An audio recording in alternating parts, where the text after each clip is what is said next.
जय श्री कृष्ण। राधा कृष्ण। माघ मातम का 18वां अध्याय।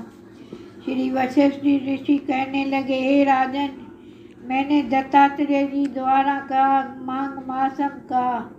अब माघ मातम के स्नान के फल सुनो।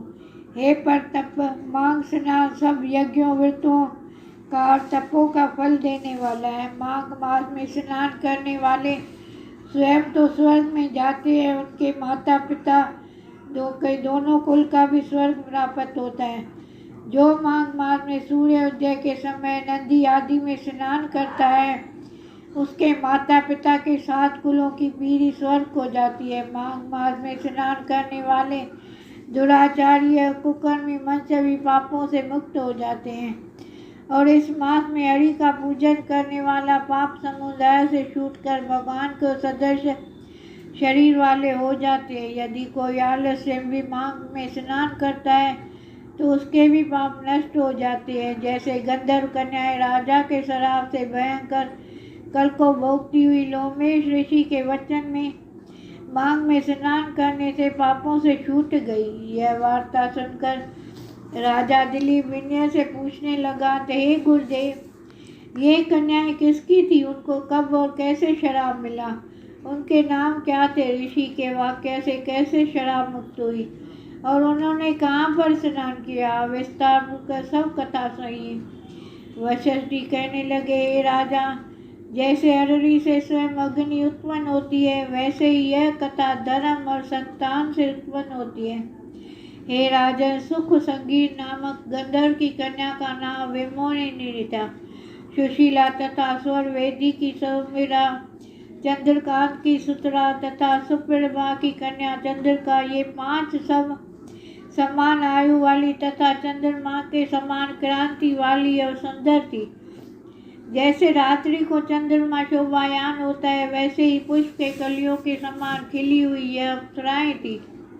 ऊंचे पयोदर वाली पद्मनी, वैशाख मास की कामनी, यौवन दिखाती हुई, नवीन पत्तों वाली लता के सदृश, घोड़े रंग सोने के सदृश चमकती हुई और सोने के अलंकारों से सुशोभित सुंदर वस्त्र धारण किए हुए, अनेक प्रकार के गाने और वीणा अथवा बांसुरी तथा दूसरे बाजा बजाने में प्रवीण और ताल स्वर आदि नित्य कला में निपुण थी।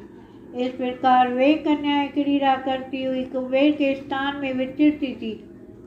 एक समय कौतुकवश माघ में एक वन में दूसरे वन में विचरती हुई मंदिर के पुष्प तोड़कर सरोवर पर गौरी पूजा के लिए गई। स्वच्छल के सरोवर में स्नान करके वस्त्र धारण करके मौन हुई, बालू मिट्टी की गौरी बनाकर चंदन कपूर कुमकुम और सुंदर कमलों से उपचार से पूजन करके ये 5 कन्याएं ताल नृत्य करने लगी और फिर ऊंचे गंधार स्वर में गीत गाने लगी। जब ये कन्याएं नाचने लगी और गाने में लीन थी, तो उस समय अशोध नामक उत्तम तीर्थ में वेद निधि नामक के मुनि के पुत्र अग्निश ऋषि स्नान को गए। वह युवा ऋषि सुंदर मुख, कमल सुदर्शन नयन, विशाल छाती, सुंदर भुजाओं वाला, दूसरे कामदेव के समान था। शिखा से दंड लिए, मृग चरम ओढ़े, यज्ञोपवीत धारण किए हुए था। उसको देखकर 5 कन्याएं मुग्ध हो गई और उसका रूप यौन देखकर कामदेव से पीड़ित हो देखा देखो में कहती हुई उस ब्राह्मण के चित्त में कामदेव का डर उत्पन्न करने लगी और आपस में विचार करने लगी कि ये कौन है। रति रहित होने से कामदेव नहीं और एक होने से अश्विनी कुमार नहीं, यह कोई गंधर्व या किन्नर या काम रूप धारण कर कोई सिद्ध या किसी ऋषि का श्रेष्ठ पुत्र या मंच है। कोई भी हो, ब्रह्मा जी ने इसको हमारे लिए बनाया है। जैसे पूर्व कर्म के प्रभाव से संपत्ति प्राप्त होती है, वैसे ही गौरी जी ने हम कुमारियों के लिए श्रेष्ठ वर दिया है, और आपस में यह तुम्हारा वर है या मेरा अथवा, सबको ऐसे करने लगी। जिस समय उस ऋषि पुत्र ने अपनी मध्याह्न की क्रिया करके ऐसे वचन सुने, तो वो सोचने लगा, यह तो बहुत बुरी समस्या उत्पन्न हो गई।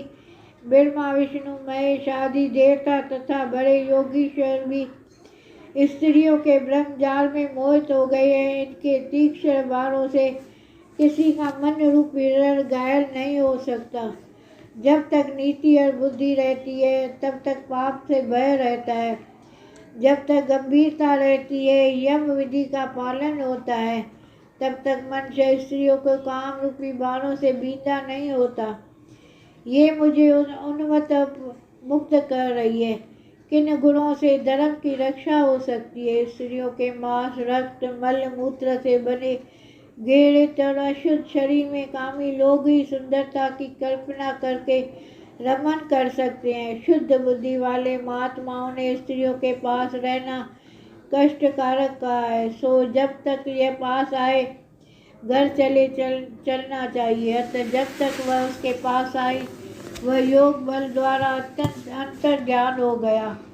ऋषि पुत्र को ऐसी अद्भुत कर्म देखकर वह चकित होकर डरी हुई चारों ओर देखने लगी और आपस में कहने लगी, यह क्या इंद्रजाल था जो देखते देखते विलीन हो गया। वह विरह की अग्नि में जलने लगी और कहने लगी, हे कांत, अब तुम छोड़कर कहाँ चले गए?